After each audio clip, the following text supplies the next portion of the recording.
When you hear the word marketing, what pops into your head? For most of us, it's ads, right? Some flashy Super Bowl commercial or a clever post on social media. But honestly, that's just the tip of the iceberg. Real marketing strategy, well, it's kind of like the secret code behind why some businesses absolutely crush it, while others just disappear. It's not about selling stuff, it's about winning.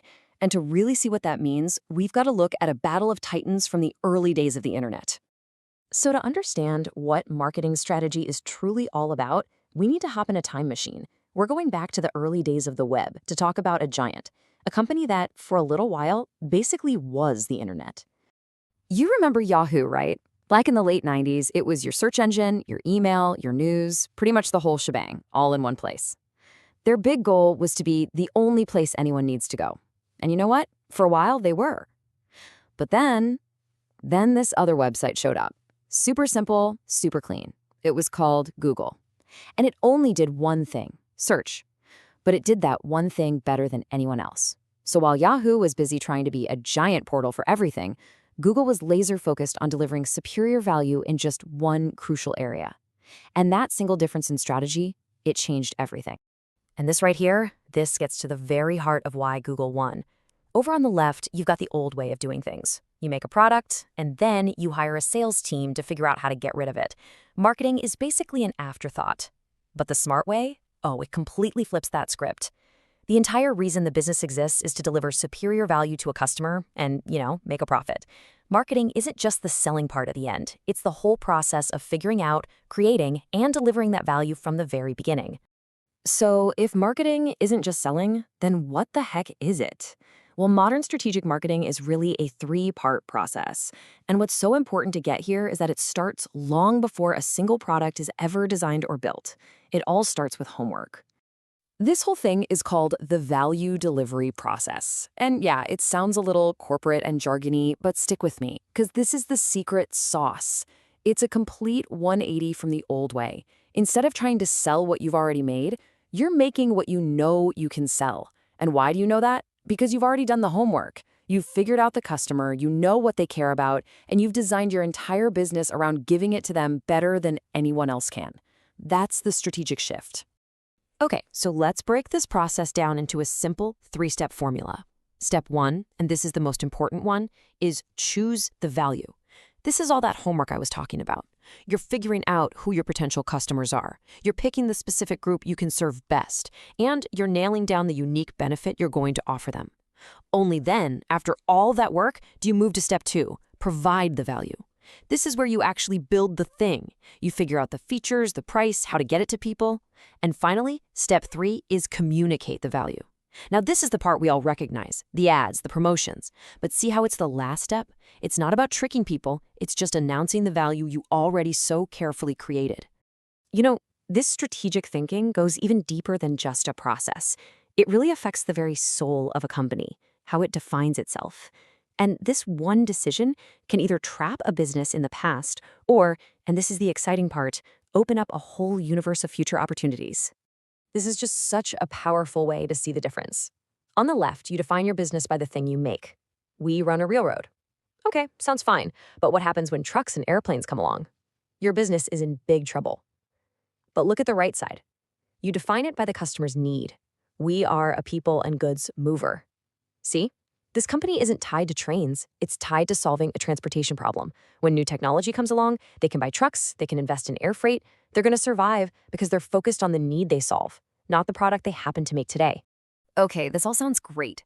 Focus on the market, choose the value. But how do you actually do that? How do you look at your own company and the world around it to make these smart choices? Well, for that, you need a practical tool. I mean, this is the million-dollar question for any leader, right? You're constantly scanning the horizon. Where's that next big wave you can ride? And what's that danger lurking just out of sight that could sink the whole ship? Luckily, there's a classic, super simple, and incredibly powerful framework for exactly this. It's called a SWAT analysis. And what it does is it helps you organize your thinking by looking at 4 key areas. You look internally at your own company. What are your strengths? And you gotta be honest, where are your weaknesses? Then you look externally, out at the market. What are the opportunities you could jump on? And what are the threats out there that could take you down? Let's see how this actually works in the real world. So check this out. There was an online mortgage company called LoanBright, and they did a SWAT analysis. They saw their biggest weakness was relying on just a few massive, really demanding clients. It was super risky. At the same time, looking externally, they spotted this huge opportunity. There were thousands of individual loan officers out there who just needed a few simple leads. So they pivoted. They changed their entire business model. They even simplified their contracts from 12 pages down to just one. It was a complete transformation, and it was all sparked by this simple 4-box grid. So we've seen how a simple tool like SWAT can help a company pivot. Now for our final story, and this one is a masterclass that ties everything together. Choosing value, providing it, and maybe most importantly, communicating it. This is the story of how an invisible ingredient became one of the most famous brands on the entire planet. Okay, so this is an Intel microprocessor. For years, Intel made these powerful little brains for computers, but nobody knew who they were. Their products were just boring numbers like 8386, and competitors could make chips and use the same number. Plus, the chip was buried deep inside the machine. So how in the world could they convince you, the customer, to care about some invisible component you'd never, ever see? Intel understood this quote on a whole different level. They realized their real customer wasn't just the company building the PC, it was the person buying the PC.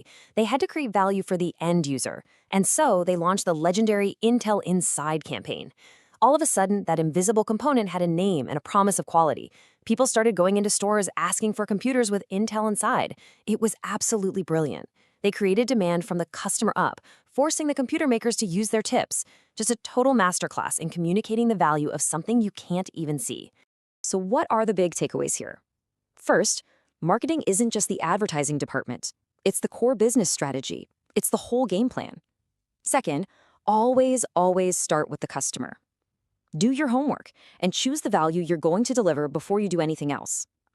Third, remember the railroad. Define your business by the customer needs you serve, not the product you sell today. And finally, use simple but really powerful tools like a SWOT analysis to honestly look at where you are and find your path forward. And I'll just leave you with this. The next time you're shopping, whether it's for a coffee or a computer, just pause for a second and look past the ad. Ask yourself, what is the real value this brand is promising me? Is it speed? Is it convenience? Maybe status or quality? Once you start seeing the world through the lens of marketing strategy, I promise you'll never look at the products you buy the same way again.